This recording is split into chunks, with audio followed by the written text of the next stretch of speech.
Scott Pilgrim is a slacker bass musician who must defeat the 7 evil exes of his new girlfriend, Ramona Flowers. This film stands out with its transmedia narrative, using comic book and video game conventions within the story. Today we are going to be diving into those conventions in order to discuss the aesthetic and editing choices of Edgar Wright. Let's take a trip to Toronto, Canada, as we dive deep into Scott Pilgrim versus the world. This movie goes with unconventional yet effective methods of storytelling, as Edgar Wright emphasizes character dynamics, communicates character growth, visualizes emotional states, and draws the audience deep into the protagonist's world through his use of unique aesthetics and editing techniques. Wright's use of montage sequencing, match cuts, and fast dramatic cuts, along with his own somewhat unusual transitions, serves as a potent narrative device throughout the entire movie.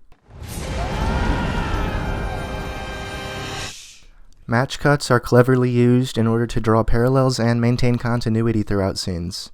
These cuts also give the audience a deeper understanding of what's going on in Scott's mind in these moments.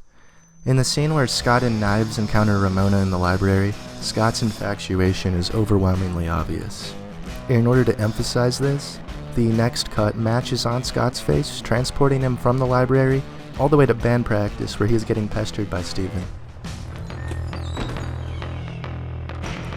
Do you know that girl? Scott! What? You only played one note for that entire song.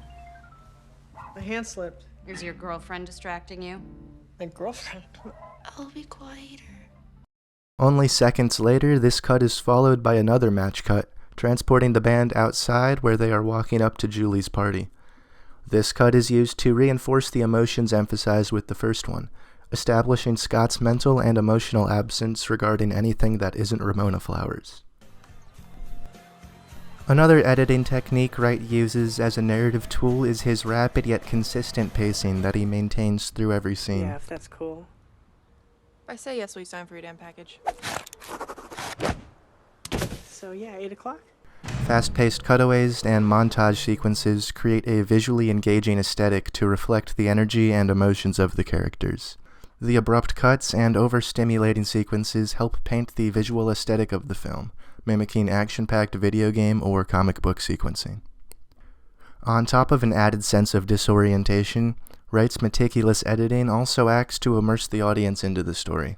With frequent transitions and match cuts between scenes, you are forced to stay immersed, because if you don't, you will quickly become even more lost than Scott Pilgrim. The overall aesthetics of the film lean heavily on the editing style and visual language created to mimic the comic book and video game overtones Wright took inspiration from.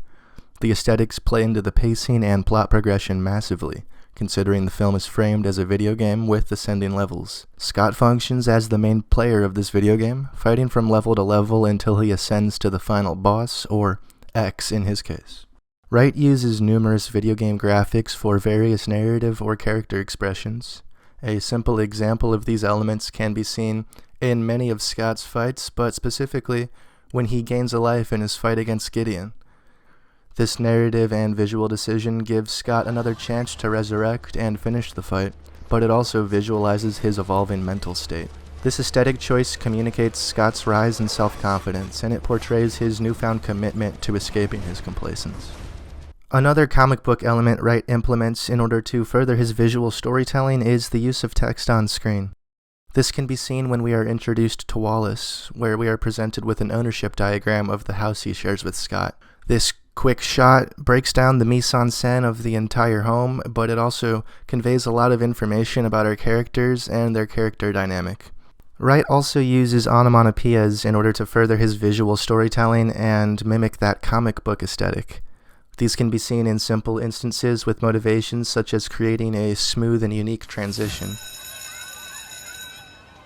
The onomatopoeias can primarily be seen used in scenes where Scott is fighting or playing music, in order to add life or energy to the instruments or the fights. When music is being used as a weapon, Wright is able to visualize this with the aesthetic choices that he makes in order to give the instruments physical powers and energy. On top of visualizing the power of music, the editing and aesthetics also bring energy to the characters. Scott earned the power of self-respect. The characters are empowered by the video game perspective of the narrative.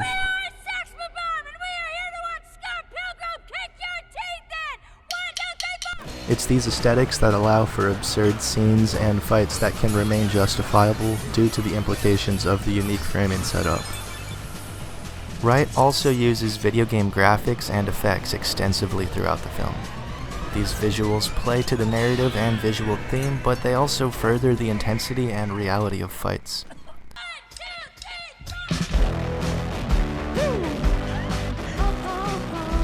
In summary, by using creative aesthetics and meticulous editing maneuvers as tools for storytelling, Edgar Wright is able to immerse the audience deep into the story of Scott Pilgrim by visualizing character development, dynamics, and emotional states.